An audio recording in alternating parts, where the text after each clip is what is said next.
My wife was running a nursing home Oh, wow. and was very successful.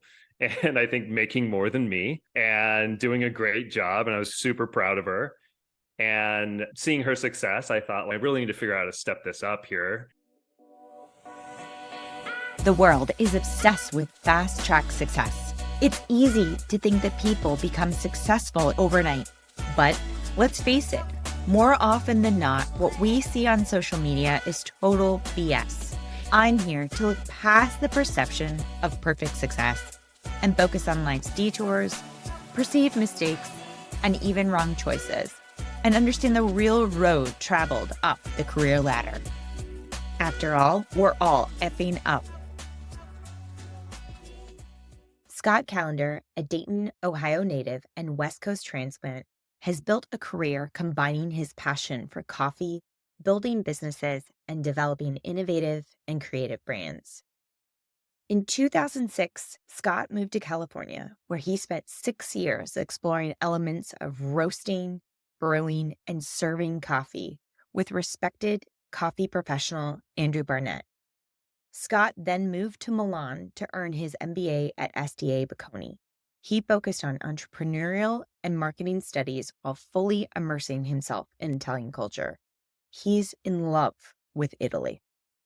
In 2013, Scott was able to combine his love for business, coffee, and Italian design by joining the La Marzocco team as director of La Marzocco Home.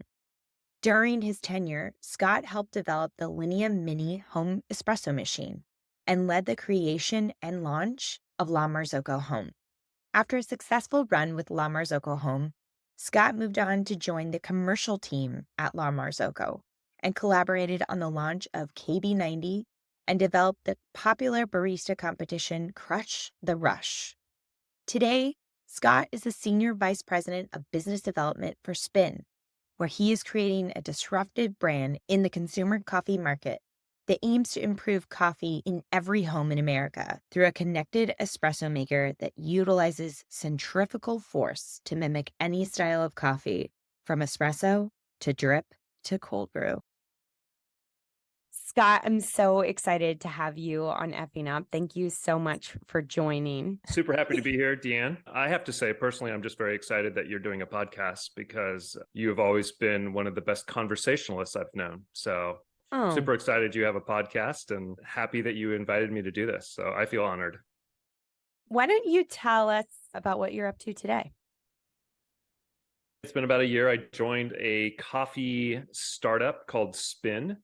Spin is a centrifugal coffee brewer that takes whole beans, grinds it in a grinder, puts it in a centrifuge, and then mimics pretty much any coffee style you can imagine, from espresso to drip coffee to cold brew. It does all the different coffee styles using one centrifuge brewing device. I do business development, marketing, sales for that company. I ask, like, I needed to know, but of course I know. I have a Spin. My husband is obsessed with coffee because you've paved the way for him, not because he's the governor of coffee like you are, but your career is pretty epic, pretty fun to witness, and you make it look easy. I know it's not. Bravo to you and your success, and lucky Spin, they get to have you.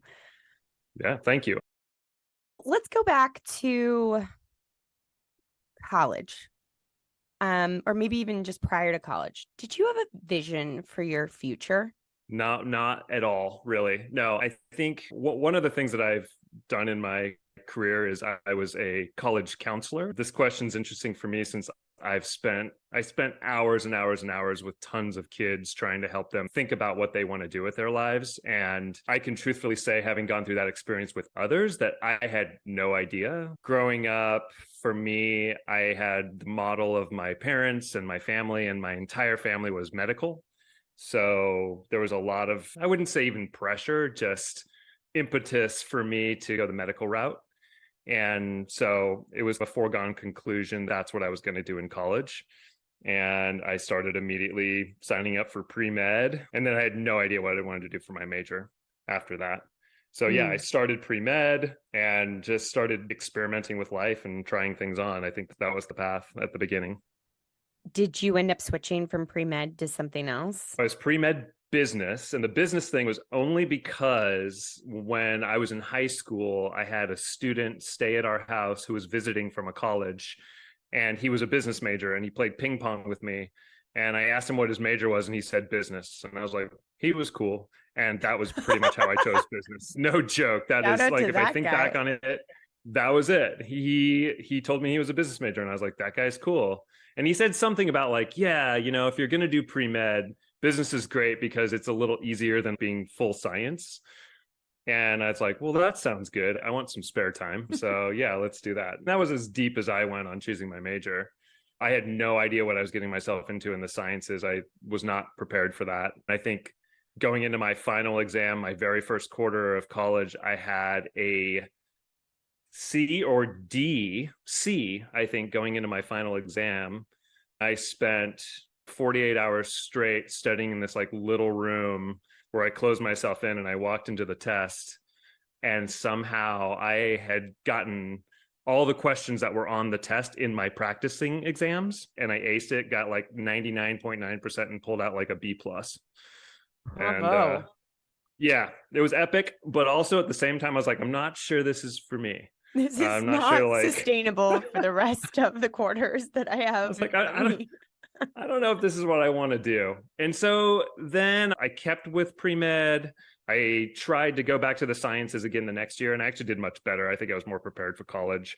But it became clear to me that I was more creative. I wanted to do something that wasn't medical. It just felt very structured, and I felt like I was not a structured person. And that became clear to me quickly. It was probably my junior year. It's like I went down the chart. I went from pre-med to PT. And then my senior year, I like switched into a bunch of graphic design classes right at the end when I had done everything for my pre-med PT. And then I took a bunch of art right at the end. And what brought that on, you think? Again, some pretty thin reasoning, which was I really enjoyed sitting on a computer, and I had always played on computers since I was a kid. I thought, what can I actually do that would be a job on a computer? I saw people making stuff that was really creative on computers, and I was like, oh, maybe that's what I could do. Not a smart decision for me because I was always the kid that couldn't even draw like a stick figure. So I had zero business getting into graphic design. I have no idea what I was thinking, but I just thought, oh, right, well, the computer, I'm good at computers, so I can figure it out. But I was never really an artist, but somehow I thought that was a good idea. Yeah. Did you work while in college? I did. I worked as a waiter. So first at a Mexican restaurant called Rio Bravo, and then 2 or 3 years at Outback Steakhouse. That's the answer I was waiting for right there. Uh-huh. Yeah, there it was. Yep. Talk to us And about that like, blooming onion, Scott. yeah, the blooming onion. Bloom walking in. Yeah, I have to say, looking back, that was actually a formational moment for me because it got me into a kitchen and it got me into food service. And the boss that I had at Outback Steakhouse was incredible. This guy named, I believe his name was Matt Robinson. He did this interview with me when I came to interview at Outback Steakhouse. He was sitting at a table and he was forming a pyramid out of drink cozy things, or he was like building a pyramid basically out of coasters. And he didn't say a word to me. He just said, come sit down. And I sat down in front of him. He's building this pyramid. And then the whole thing fell. And it all fell on the floor. And I'd been helping him build it. So I got down and we cleaned it up together and put it back all up on the table. And as I stood up, he just held out his hand and said, welcome to Outback. Oh, wow. Because you were part of what he was doing. He was just this incredible guy that cared. He was always checking in on me. One time I got tickets to a hockey game and I came in and I was bummed because I couldn't go to the hockey game. And he's like, you look sad today. What's going on? And I was like, oh, I got these tickets to a hockey game and I can't go. And he's like, oh, I'll work your shift. He's like, you go.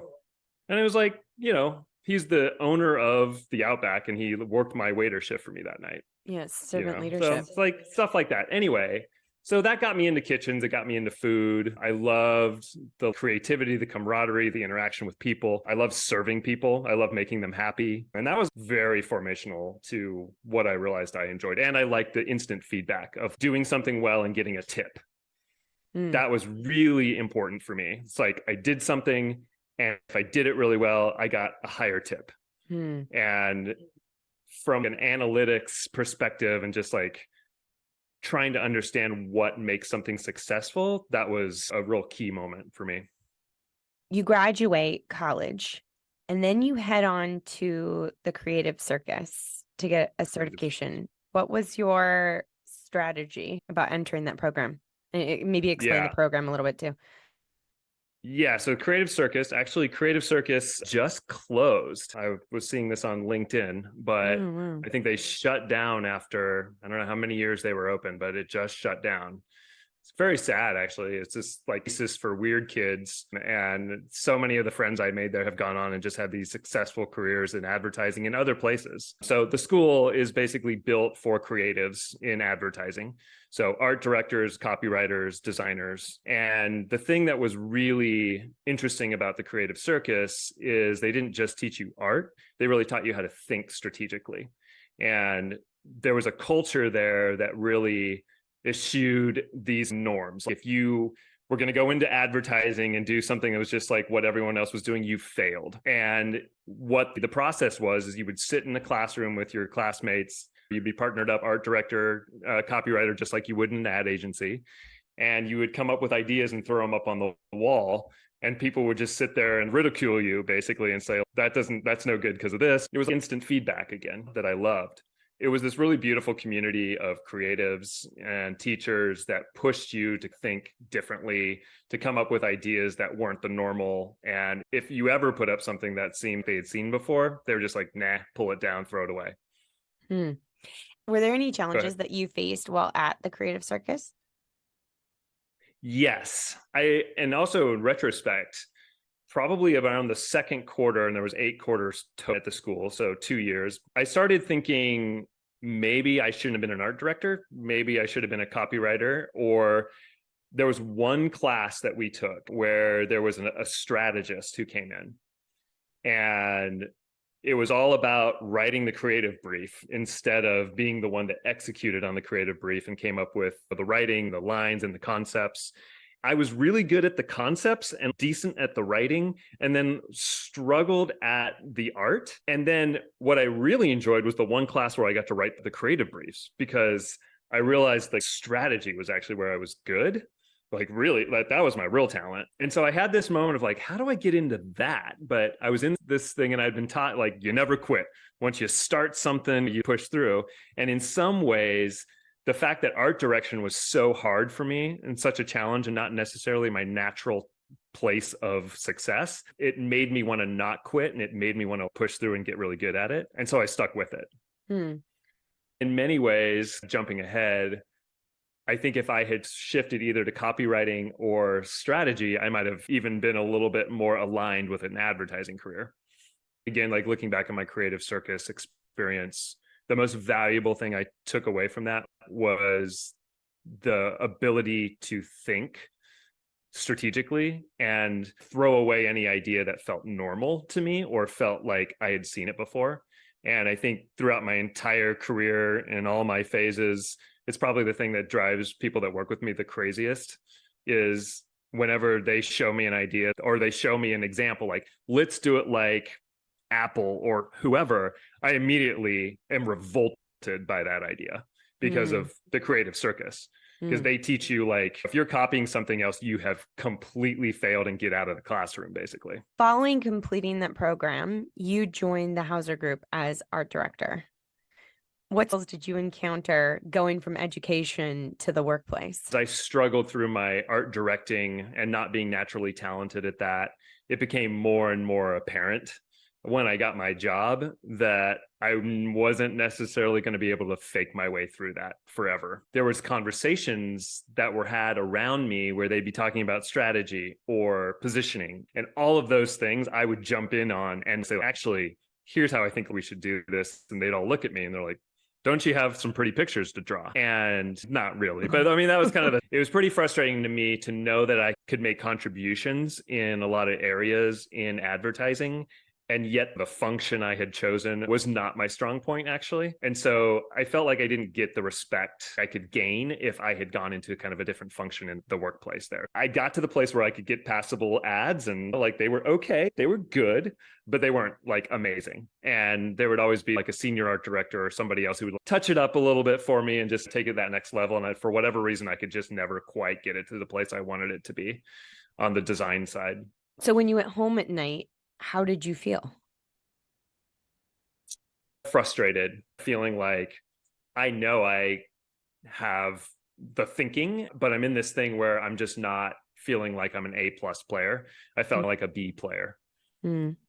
Yeah, that sucked. And slowly over time that like ate at me. And then also in our agency, we were a small agency and we were constantly fighting for new accounts. There were days where we'd sleep under our desk and do pitches the next day just to try and keep the business alive.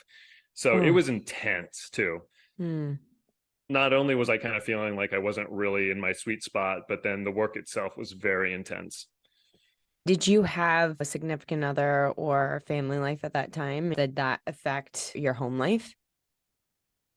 Yeah, I was newly married. My wife, Jen, had just gotten a job, and she, like at age, like how old was she? 23. At age 23, she was running a nursing home and was very successful. And I think making more than me and doing a great job. And I was super proud of her. And seeing her success, I thought, well, I really need to figure out how to step this up here. And I was working these super long hours and not feeling super successful. And she was doing a great job. And I just felt like, yeah, I need to figure out how to step this up or make a change or do something here. Managed to stay at the Hazard Group for 2 years. Would you say you were hanging on, doing everything you could to make it work, and like you were just determined to make it a long-term fit, or were you like timelining it out? Just felt lost. Kudos to my mom and dad for instilling in me this work ethic that was no matter what, you give it your best and you keep trying. And even if it's not the thing that you love, you keep at it. And I was determined. I put in hours and hours and hours trying to like make that job work. Held on, I kept holding on, doing enough to get by, not because I wasn't working hard, but because I didn't really have that talent, I think. The big moment for me is there was a little coffee shop right across from my ad agency called Octane Coffee in Atlanta. And I started going in there and I would do all my thumbnailing, all my little drawings where you would sort of concept your ads and what they're going to look like and come up with your funny ideas. And I started liking to be there more because I didn't really love being in the office with all these people who were, maybe sneering at me or whatever. And I felt like when I was alone, I could come up with my ideas better. So I ended up spending all this time in this coffee shop. And during that time, started to get interested in what was going on in the coffee shop. Here brews the love for coffee. Did you realize it at that point that you're like, oh my gosh, I love coffee, I want to get into coffee? Or you just look back and you're like, haha, that was the moment when it all began? It wasn't even there. I actually will say, like, if I rewind on the coffee thing, there was this one teacher at the Creative Circus. It was cool. This super cool assignment. He told us, go find something that's pop culture and then find the subculture on it and write a report on it. Something that we all consume every day, and then go find the people that are doing that thing in a different way. And we were all like, what? Like, what are you talking about? And I was going to Starbucks all the time for my classes whenever I would need somewhere to go to brainstorm. And for the assignment, I was like, okay, well, I guess I wonder if there's a subculture of coffee. That's what led me to this little shop called Octane. And fascinating. They were doing coffee different. They were talking about tasting notes and all these things that I just thought was weird. And actually I kind of made fun of it, I think, when I wrote my report on it. They were pouring latte art. When I walked in, the baristas were watching this David Schomer video on how to pour latte art behind the bar. And I was like, these guys are some super nerds doing this stuff. Little did you know. Yeah. And I thought it was funny. So I turned in this report. And then so to kind of pull it full circle, it so happened that shop that I found for that report was the shop that was right across from my ad agency when I started there. So I already knew about it when I got there. And I was like, oh, that weird shop is right across from my ad agency that I started at. And so that's why I knew to go in there and start hanging out there. Why did you ultimately leave the Hauser Group and then you went on to join Pacific Union College's Director of Marketing and Enrollment? I came to this like dead end where I was like, this advertising thing is not going to happen. I knew it. And I had this crisis, but knew I just needed to call it quits so I could move on and find that next thing. The thing that actually led me to quit was a coffee company called Counterculture Coffee posted a job for a customer care person in Atlanta. And I was like, oh, okay, this is cool. If I could get this job, I think this would be a really cool place for me to be. So I applied for that job, started the interview process, and then just couldn't stand the advertising thing anymore. Once I started imagining myself doing something else, it made me realize this was not going to be my thing. And so I just quit one day. I just walked into my boss's office and I was like, yeah, I'm done. Okay, so you quit without a backup. No, I didn't know what I was going to do, but I thought coffee. Maybe I need to pursue this coffee thing. And I had started roasting at home. I was roasting all my own green beans. I had an espresso machine at home. I was like really deep. I spent all my evenings reading everything I could get my hands on about coffee. So I was obsessed with it. So I was applying for this job. And then an old friend of mine, I went to Pacific Union College for my freshman year of college. And an old friend of mine I happened to run into said, hey, why don't you come out and interview for this job? And I was like, yeah, I'm not interested. I'm going to work in coffee. And he's like, no, just come out and check us out. It's not going to hurt anything. And it so happened that I had just read an article about a coffee roaster that had opened up in Santa Rosa, California, which is about 45 minutes away from this college. And I was like, oh, well, that'll be maybe a free trip for me to go meet this guy because he was doing something really special with coffee. So I took the interview.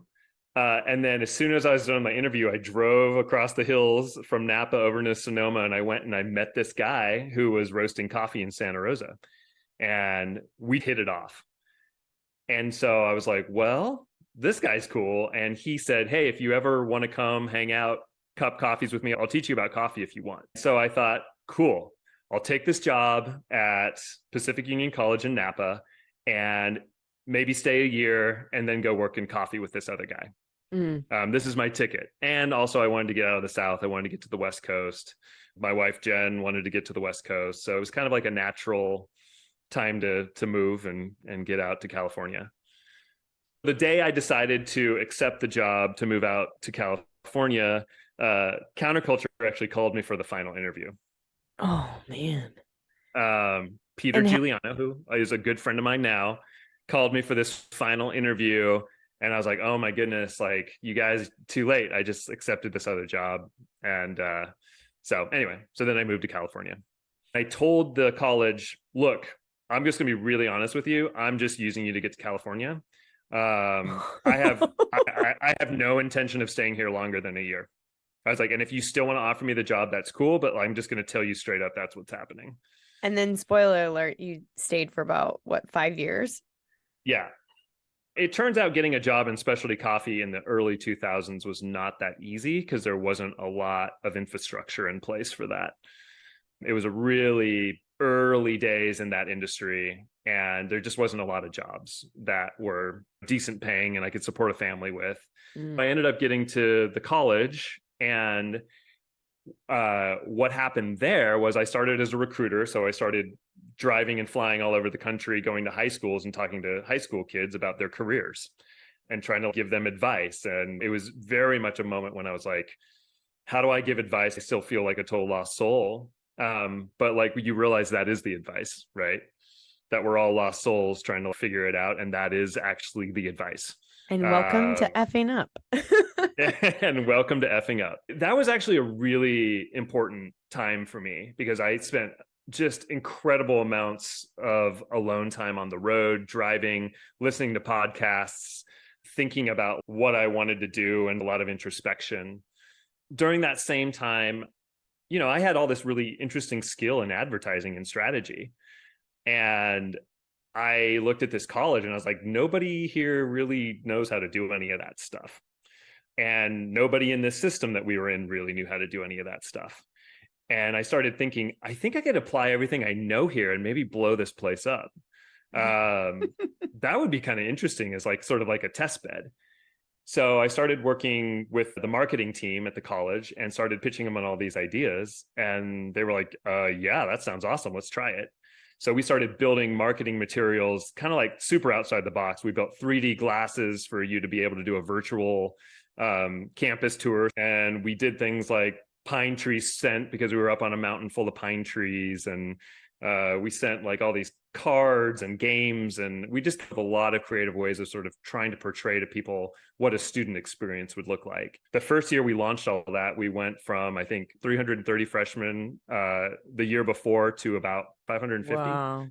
So we almost doubled in freshman enrollment in 1 year. Wow. That for me was a resolution moment of everything that I had worked for wasn't for nothing. The skills I had learned were real. The line I used to say all the time during that time period was, hey, who knew? Advertising works, marketing works. Isn't that interesting? Creative ideas work. And there's instant feedback for that, you know? And when I think you had found yourself, it sounds like by this point, you were like, I know how to make myself light up and I know where I shine. It's almost like that experience where you were trying so hard, you were doing it, but you weren't feeling fulfilled was the defining moment of showing you the path you needed to head toward. Yes. And it was like this weird mix of skills I had built because I was following threads of things I enjoyed that came together to create success. And then all of a sudden I was like, oh, I have a formula now. I know how to take all this stuff I know how to do and like create results. And that was the first time that all came together. Did you have struggles while in the role at Pacific Union College? Definitely. The thing that I started to realize was I got so passionate and excited about change and innovation. Like those two things, I just wanted to blow everything up and reinvent it. I got almost like addicted to that idea, and it was very idealistic of me. That was probably a misstep for me early on that a lot of young people have, where you think you have a little success and then you can go and just blow everything up and make it all kind of work better. And that's not necessarily the case because there's people in all those places that you have to kind of like figure out how to work with, you know, appropriately to make change happen in the right ways that's sustainable. I innovated in my spot, you know, kind of like marketing, sales, and then I started looking outside of that. Like, okay, well, what are the other things that are stopping us from growing? Things like finance, things like student life, you know, and I started reaching my claws out to start seeing stuff that I knew I could make better. And I think that made me very unpopular very quickly when I started getting outside of my lane. Yeah. If memory serves me correctly, you essentially like opened your own little coffee shop during this time. Yeah, back to the coffee story. Basically, when I moved to Napa, I started against this guy, Andrew Barnett, who was running a roastery called Echo Cafe. He's one of the most generous, kind people I've ever met in my life. And he just said to me at some point, what if you come and we cup coffee together and roast coffee together and just do this every Sunday? And I was like, oh, I'm all in. Let's do it. My life started revolving around this, like, you know, working, spending time with the wife, and then on the weekend, on Sunday, going and spending time with Andrew and learning about coffee. And he started giving me all these coffees to take home with me. And so I would take coffees home and cup them and grade them and try and figure out what was going on with the roasts. And I was driving back and forth between Napa and Santa Rosa, 45 minutes each way to get to an espresso machine because I was really interested in espresso. That was the core of my coffee passion. And at the same time, a company called La Marzocco announced a home machine that would act just like one of their commercial machines. And it was the La Marzocco GS3. And so I was like, oh, I got to get one of these things because then I don't have to keep driving back and forth. I can take all my coffee with me on Sunday, go home and start pulling shots at home all week so I don't have to keep making these trips. It was a very expensive espresso machine, especially for like, you know, my wife had started taking nursing. I was a director of marketing, not making a ton in like a Christian college. And so we spent like all of our savings on this espresso machine, and we were living in student housing, and it took up 50% of our counter space. Like, no joke. And what So what is your wife Jen thinking about this? I have to give her so much credit. Just like kind of, I mean, I've been really blessed with like a lot of family, and then also Jen, who has supported some of my crazy ideas where like I feel like probably it would have looked nuts to most people. She's big into cooking, baking. She's incredibly talented at those things, and that's like what she does really well. So for her to give me up 50% of her counter space for this stupid espresso machine is incredible, first of all. And immediately I started thinking, okay, I just paid all this money for this espresso machine. I got to figure out something to do with this other than just pull shots here. And we were living in student housing, like I mentioned, and it so happened that our window in our kitchen opened up onto a sidewalk where a bunch of the students would walk to class. And I sat there one morning looking at it, and I was like, this is a cafe. Like, wait a minute. Like, why isn't this a cafe? All I have to do is open up this window. It's a cafe. So as an experiment, I invited 10 friends one morning. I was like, just show up at my window at 8 a.m. and I'll serve you coffee. So 10 friends showed up, made them all these drinks, and they all were like, well, can you do this again tomorrow? And I was like, huh, yeah, sure, I guess so. So that started a thing. I started a little newsletter telling people what mornings I'm open. And then I had a menu that I would just stick up on the window that would show whatever drinks I was serving. And I would create new specials every week, like kind of culinary creations with coffee that I would write about in this newsletter and then send it out. And over time, again, credit to my wife, Jen, we'd wake up in the morning and there's lines of like 10, 15 people out of our kitchen window. She'd roll out like in pajamas and be like, morning, everybody. You know, like I'm sitting there serving coffee, and there's this line of people on the sidewalk. We called it, you know, incognito coffee. And sometimes she would bake for it. So there was like baked goods and coffee. And so it became kind of like a family affair as well. Was there any part of you that wanted to ditch the actual job that you had and just do that full time? Definitely. And I kind of thought that's what was going to happen eventually, is that I would just open a cafe. I started really enjoying that.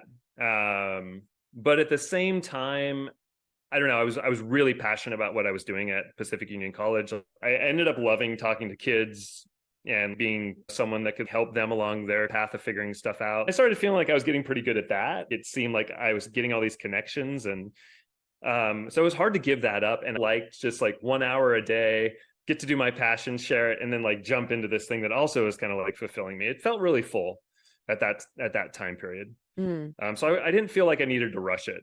So did that for about 3 years, including a move. We moved off campus to a little house, and I thought it was over. I thought there's no way people are going to drive to this. It was walkable for all the students when we were in student housing. And then we moved off campus, and yeah, I didn't really open it back up. And everyone was, well, when are you going to open again? And I was like, oh, okay, I guess I'll try. And the first day there was 20 people, like cars everywhere. Oh my God. And then it just grew. And then it just grew from there. It got even bigger.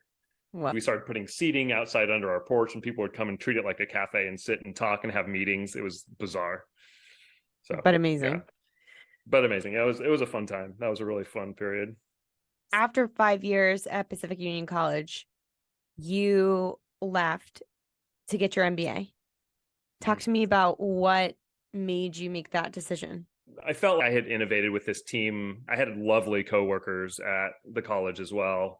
And all of us worked really well together, built this kind of revolutionary marketing track, sales strategy that worked like a charm. And I was starting to reach out to other parts of campus to try and innovate those, and becoming an enemy in some weird ways, and not popular when I was messing with other people's places. It became clear to me that either I needed to make a decision. Either I needed to go back and reinvent the marketing and sales again, or it was time to move on and do something new. I realized I had done what I needed to do there as far as the learning went, and I needed to take the next step. Through all of that, I think it finally landed me on what I was good at, which was strategy, marketing, sales. I just didn't have a name for it in high school or college or even at the Creative Circus. Yeah. And that gave me a name for it finally, of like what it was that I was good at. I started thinking, okay, well, I'd always thought of myself as going on to do higher education. My family all ended up doing med school or nursing school or whatever. So what's the equivalent of that for me? And that's when I got excited about an MBA.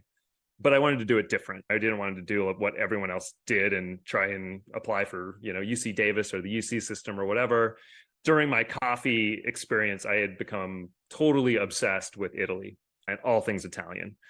And so I always had wanted to live abroad.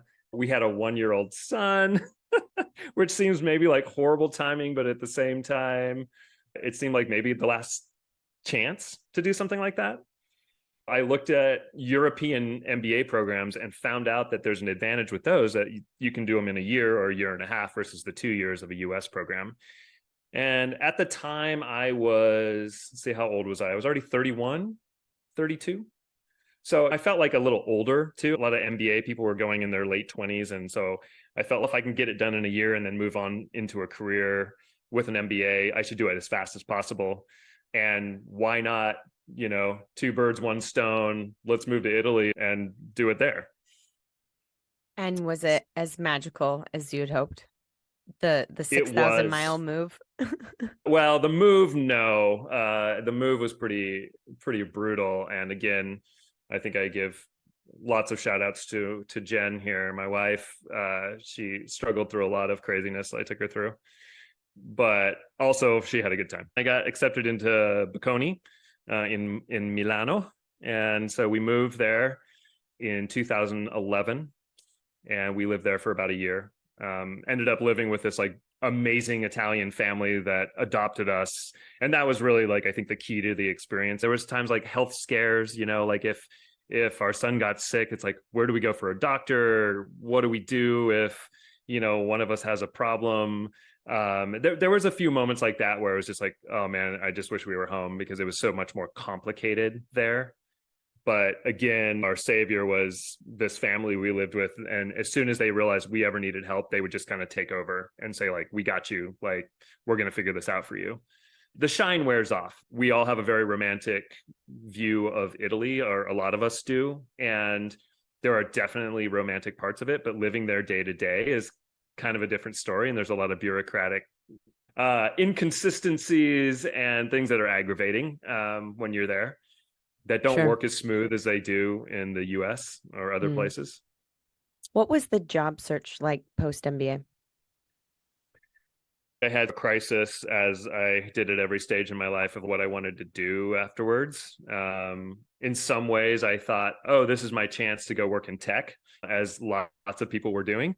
I applied for, I think, Google, Microsoft, Amazon.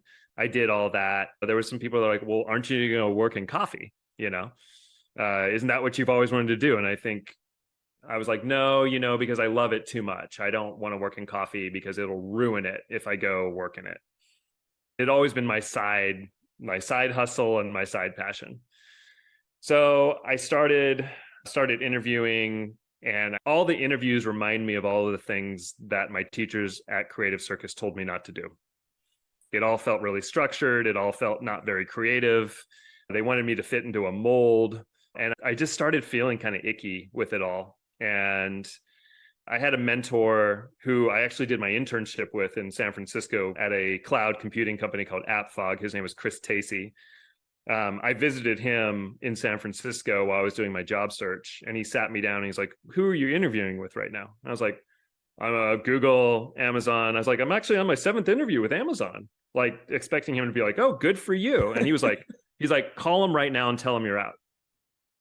I was like, haha, what do you mean? He's like, pick up the phone, call him, tell him you're out. I was like, oh, why? He's like, it's not for you. And he's like, I'm serious, do it right now. And he made me do it in front of him. Oh my God. Did you feel compelled to do it? Did he convince you, or you were like, pressure? Yeah, he was like, he's like, you're not, I know you well enough. You're not, this isn't you. Don't do it. You're going to waste the next 10 years of your life. Don't do it. Wow. I'm convinced. Do you recall what the role was? It was like a senior marketing manager role, I think, in college textbooks and college materials, like something that I would have been pretty aligned for based on my work history. Yeah. And I was like, oh yeah, that makes sense to me. Like, yeah, right. And he was like, no. And he literally made me just like call him and cancel. That's so amazing. It is epic. This guy's amazing. I've never met anyone that can sum up a situation in like 5 words better than him. He just will tell you straight to your face in 5 words why something is horrible or something is great. Wow. And you always just sit there like someone just punched you in the face when he's done. You know, you're like, what? So what was interesting about him is he was also a connection of mine through coffee.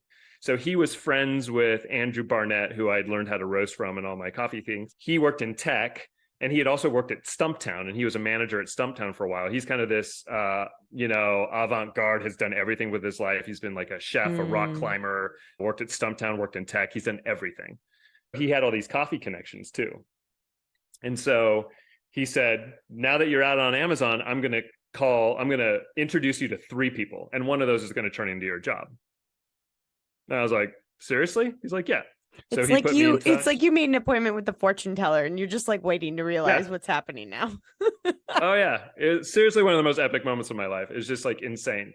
But so in the next day, he put me in touch with Matt Lounsbury at Stumptown, who was at the time the president of Stumptown Coffee, James Freeman, who was the owner of Blue Bottle Coffee, and then Kent Baki, who's the owner of La Marzocco, and basically got me interviews with all 3 within a week.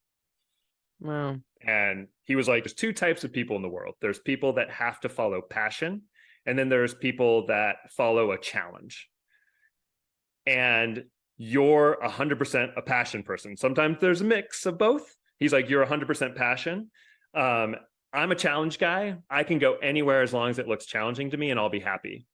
He's like, you can go somewhere that looks like a challenge, but if you don't believe in it, you're not going to be happy.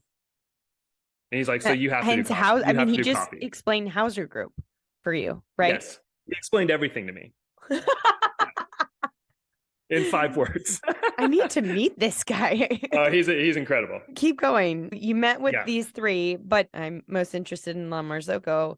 How did that become official?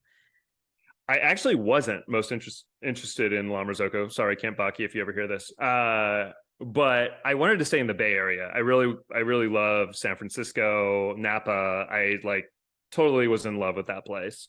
And so I actually kind of put my hand up against La Marzocco for a while because I didn't really want to move to Seattle. I got pretty far with Stumptown and Blue Bottle.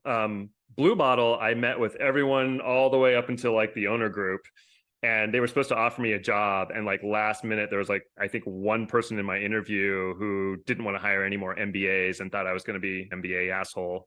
So that crumbled my San Francisco dreams. And Stumptown just didn't have a role in San Francisco at the time. So then I went back to La Marzocco after kind of like holding them off for like 3 months and said, hey guys, what about me? And so Joe Monahan, who was the president at the time, well, we're not sure what to do with you. We like you, but we're thinking about trying to figure out how to do more consumer. And at the time, La Marzocco was very much focused on all commercial cafe machines. So he gave me a 2-month trial where he wanted me to write a business plan for what a consumer division for La Marzocco would look like. So nailed it. I completed. Nailed it. So I spent the next 2 months kind of just deep diving. And I mean, this was my world. I knew everything about this. I'd spent all my spare time learning about this stuff. And I was like one of the first owners of a GS3, which was like their first home machine that they didn't really consider a home machine. It was a light commercial machine.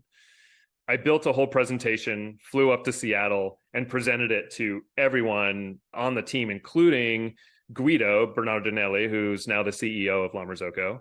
I knew him when I lived in Milan. So I had made connections with him already when I was living there. And he vouched for me and was like, yeah, this guy's the real deal. Let's do it. So then I got hired with the job to come in and build a consumer division for La Marzocco. They had just started thinking about a real home machine instead of the GS3, something that could be truly positioned for like high-end home. Year one, basically, they brought me in, figure out what we're going to do with this machine, both what's the machine going to be and also how are we going to sell it. That was the most basic form of what my job was. And Joe Monahan was like, before you do that, though, I'm going to let you answer service calls for 3 months. So I had a whole business plan. I was all raring to go. I was just off my MBA and I had all these analyses I had built and all these charts and all this stuff. And he's like, yeah, we don't want to see any of that stuff.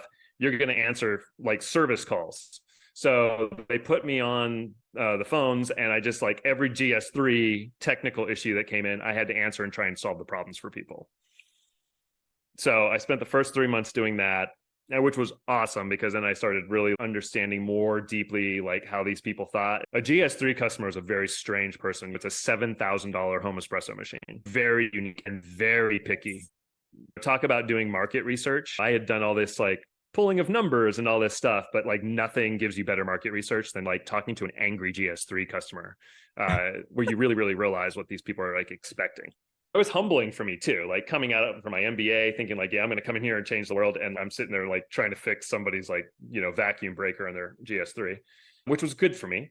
On the flip side of that, I slowly started putting my plan in place. During that same year, I also built out the business plan for La Marzocco Home, which would be the first time that the company sold directly to consumers instead of through a reseller network. And that was the big, scary thing for everyone, because La Marzocco had always been behind a reseller network and wasn't out front talking to consumers. I thought we could do it better than the reseller network could. That was the beautiful insight. It was just going to be a lot of work, and who cares about that? It's just a lot of work. Most things in life are that are good. We started building out the system, built out a website. The major innovation that we developed there was I worked with an old friend, Jacob Alul Blake, to build a whole set of customizations for the machine. We wanted to think of it as like, if you're going to spend $7,000 on an espresso machine, like why not trick it out? So we built, wood side panels, wood portafilter handles and knobs. So you could go in almost like a car and design your machine and then hit order. One of the big problems for making these high-end espresso machines go to more of a mass scale is that you can never touch them or feel them or have an experience with them. And I thought, well, if you can customize it and you can sit there and you can make one that's your own and feel like you're touching it on the screen, you're far more likely to purchase. That was laying the table for when we would come out with the new machine, which we called the Linea Mini. Which you also helped to create. Is that right? Right, along with Riccardo Gatti in Italy. That machine came out at a lower price point, smaller footprint, $44.95 versus the $7,000 of the GS3, which still is very expensive, but it made it more accessible, reasonable for people that were used to seeing the GS3 price. And it was fashioned after the most famous of the La Marzocco machines, the Linea Classic. So it had the same lines as this machine that you see in many of the most popular cafes out there in the world. You're just over a decade into your career post-college, and it sounds like from the story you've been telling along the way that you're hitting your stride now. Is that how it's feeling to you at that time? Yeah, absolutely. I finally felt like I was doing what I was meant to do all along. Those early La Marzocco days, it's probably the most like in the right place I've ever felt, for sure. I'm hitting it on all cylinders. I'm innovating. I'm pushing home espresso as a whole forward. It just felt like I was doing all the right stuff. What pain points came despite you being in that great place? I have story that repeats and a pattern that I've identified in myself, where as soon as I start going down the road where I start to feel like I have a bit of confidence in what I'm doing and I'm innovating and making change for the better, I start looking around me at what else I can. It's almost a little bit like a drug for me to try and keep innovating other parts of the company. And I'm a little bit of a bull when it comes to that concept. And I stop losing a little bit of my self-awareness around who I'm going to upset or step on toes. And I think that probably started happening to me a bit at La Marzocco, where I started seeing other places that I could push things and make things better, and started getting outside of my lane again a little bit there. After about 8 years, you left La Marzocco for Spin, where you are now. Yeah. Why did you ultimately decide to make the move?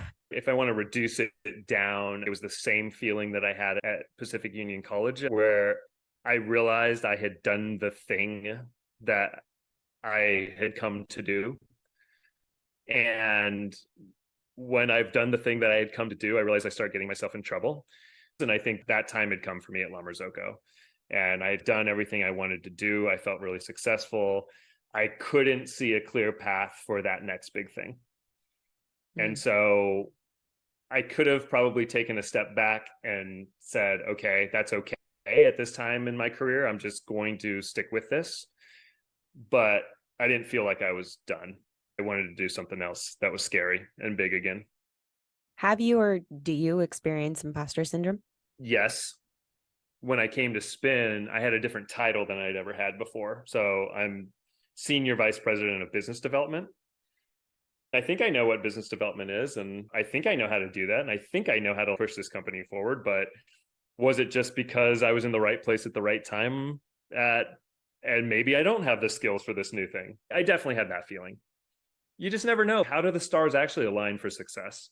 There's always some luck involved. Yeah, I think. So there's a little piece of you that wonders how much of it was luck. The reality is, if you have that long-suffering, tenacious personality, you'll probably be okay. I think it's human to wonder. If you could go back and talk to little pre-med 20-ish year old Scott, what would you say? Don't change a thing. You're going to be fine. I don't regret anything. There's a piece of me that says, like, what if I had figured out sales and marketing is actually the thing I wanted to do back then, like quicker? Would I be more advanced in my career now in some way? Maybe. But is that really happiness? No, I don't know. I'm pretty happy with the story I've been able to create. A lot of those wrong turns are probably some of the most interesting things. And again, my weird mix of advertising plus a college make me completely unique in a way that I see things that no one else will ever see it the way I do. We'll get into rapid fire. How do you define success? It's happiness. And I know that's super cliche. I care less about status and the finances and some of those things. There's a good analogy I think people have used a lot, but it's, if you imagine your life as a book, is it one that you want to read when you're making decisions? And someone told me that at one point, and it's such a good way to think about it. If you were to title your next chapter, and you're looking at a decision, is it a chapter that you are proud of and excited about? God, and that's a good one. Yeah, if you put yourself in that spot and just ask yourself that question, is this next big decision I'm making, this is the title, am I excited about it, and is it one that I'm going to want to read? And I can honestly say that at pretty much every point, I followed that philosophy of doing the thing that maybe wasn't normal or the most clear thing, but the one that I wanted to read, like the chapter I wanted to read. So I love that to me is a success. If you could switch jobs with anyone, who would you switch jobs with? I think secretly, if I'm bearing my soul, I've always wanted to be a performer. An actor, a singer, someone that entertains. I performed in a lot of musicals and plays when I was in high school and in college. What do you prefer, remote or in-person work? It's a mixed bag. I've been remote now for almost 3 years. So I think maybe in some ways grass is greener. Do miss the camaraderie of an office because I never get it now. I think the ideal situation for me is probably 70 or 80% remote and 20 or 30% office mix. What's an item on your desk that you can't live without? Well, I have a Spin on my desk. This is my plug, I guess, but it is pretty amazing. I could just sit here and grab a cup of coffee anytime I want. What is a word that drives you nuts? There's a saying that irks me more than anything else, which is there's a little truth in every joke. There's nothing that gives me fighting words more than that saying, because I'm a believer in being able to express yourself in a way that is truly just to make somebody laugh. Back to your acting career. Who would you have play you? Who would you have play you in a movie? Oh my goodness. Well, Eddie Redmayne. The guy that played Stephen Hawking. The guy that played Stephen Hawking. You got it. He was also in a bunch of Burberry ads that I thought were really cool.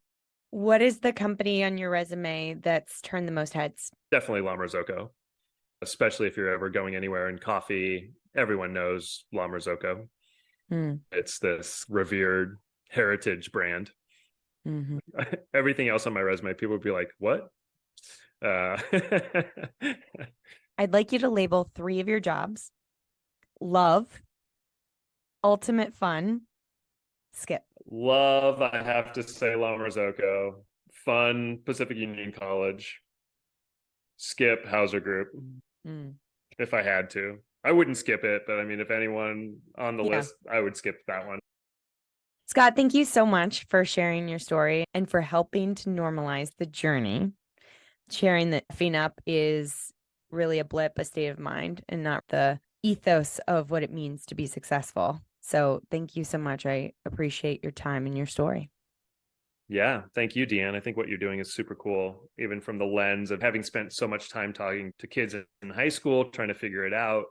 Normalizing this is really important for us to do as middle-aged people and people that have careers. It's important for them to hear this from us. It's really important what you're doing. Thank you for listening to today's episode of Effing Up. I'm your host, Deanne Reiner. If you enjoyed today's episode and you'd like to help support the podcast, please subscribe on the platform you use to listen to podcasts. Share Effing Up with others, post about it on social media, and leave a rating and review. Until next time, count your perceived failures as part of your path to success. After all, we're all effing up.